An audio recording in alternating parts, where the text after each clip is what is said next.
இந்த போறப்பு தான் நல்லா ருசிச்சு சாப்பிட கிடைச்சது.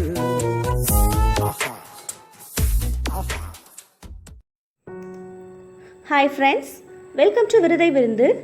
இன்றைக்கி நம்ம சேனலில் கேரட் கட்லெட் எப்படி செய்கிறதுன்னு பார்க்க போகிறோம். நம்ம சேனலை ஃபஸ்ட் டைம் விசிட் பண்ணுறவங்க கீழே உள்ள சப்ஸ்கிரைப் பட்டனை ப்ரெஸ் பண்ணிக்கோங்க, பக்கத்தில் உள்ள பெல் ஐக்கானையும் ப்ரெஸ் பண்ணிக்கோங்க. ஸோ இப்போது ஒரு பாத்திரத்தில் ஒரு 2 டீஸ்பூன் எண்ணெய் எடுத்திருக்கேன்.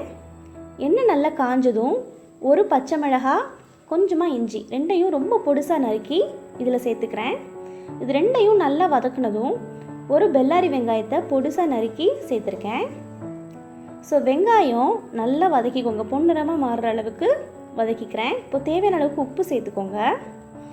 சேர்த்துட்டு இப்போது ஒரு 1/4 டீஸ்பூன் கரம் மசாலா தூள், 1/2 டீஸ்பூன் வத்தல் பொடி, இது 2 மட்டும் போதும், அதிகமாக சேர்க்காதீங்க, கொஞ்சமாக சேர்த்தாலே போதும்.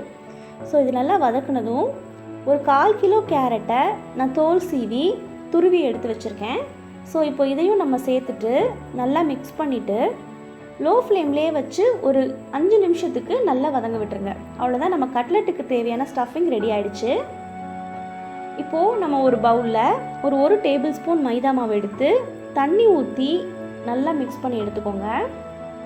ஸோ லம்ஸ் எதுவும் இல்லாமல் இப்படி ஃப்ளோட்டிங்காக இருக்கிற மாதிரி நல்லா மிக்ஸ் பண்ணி எடுத்துக்கோங்க. ஸோ இப்போ நம்ம ப்ரிப்பேர் பண்ணி வச்சுருக்கிற ஸ்டஃபிங்கில் கொஞ்சமாக எடுத்துட்டு இது நல்லா இந்த மாதிரி உருண்டை பிடிச்சிக்கோங்க.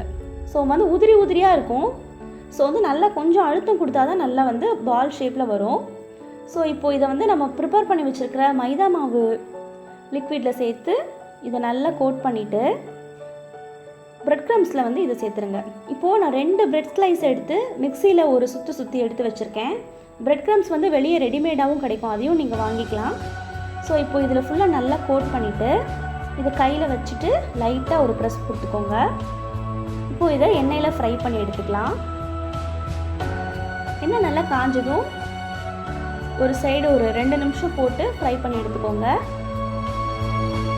ஸோ இப்போ இன்னொரு சைடு திருப்பி போட்டு ஒரு 2 மினிட்ஸ் போட்டு எடுத்தீங்க அப்படின்னா கேரட் கட்லெட் சூப்பராக ரெடி ஆகிடுச்சு. இந்த ரெசிபி ரொம்ப டேஸ்ட்டாக இருக்கும். இதை வீட்டில் செஞ்சு பார்த்துட்டு இதை பற்றின ஃபீட்பேக்கை கீழே கமெண்ட் செக்ஷனில் சொல்லுங்கள். மறக்காமல் விருதை விருந்து சேனலுக்கு சப்ஸ்கிரைப் பண்ணுங்கள். தேங்க்யூ.